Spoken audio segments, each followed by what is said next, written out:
Thanks a lot. Yes, good morning, ladies and gentlemen. Good morning, Rainer Lindner, Mr. Konyenko, Mr. Tilupa, Excellencies, ladies and gentlemen again. Good morning. Perhaps we are standing at a point of world historical significance.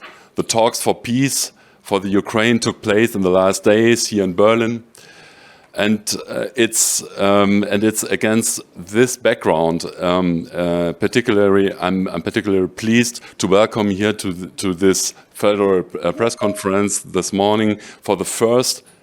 It's for the first Berlin-Ukraine Strategic Cooperation Forum within the framework of the economic political talks of the Ostinstitutes Wismar. It's not just a casual remark. It's for me really an honor to welcome you. Our institute's primary focus is the academic observation of analysis of legal, economic, and political developments in Eastern Europe. For a long time, our work centered on compiling information about the legal framework for both business and politics. We published it in academic journals, and we used it for teaching purposes.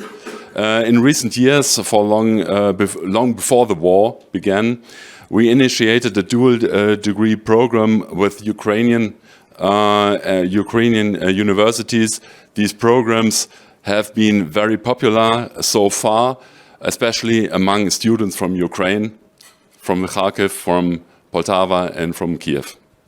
Following the outbreak of the war against Ukraine, Ukraine is now the focus of our event for the third time.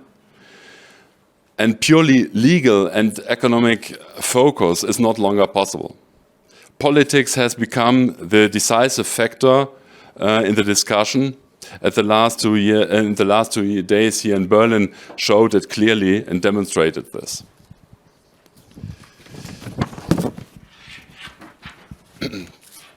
Ukraine will continue to be a focus of all those involved with Eastern Europe for foreseeable future, regardless whether they come from politics, business, military, or journalism or academia. Therefore, we decided to use this year's economic political talks of our institute as the launch for the first Berlin-Ukraine Strategic Cooperation Forum, with which we aim to create a permanent platform for the exchange of contacts, knowledge, analysis, academic insights on politics, economics, and law in Ukraine and the European Union.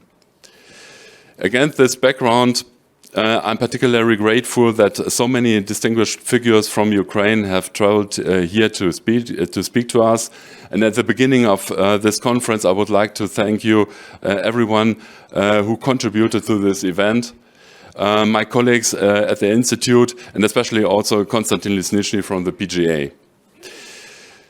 And to everyone here in the audience, I would like to say, please support us in the future and help us to build up this strategic platform between Germany and Ukraine. We need this scientific basis.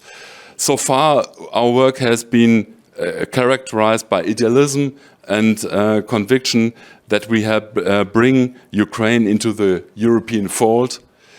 This will continue to require scientific support, and we want to give this support with our institute and the PGA. Yes, please consider supporting us. I'm certain that it will be particularly beneficial for all of us, especially also for business and politics.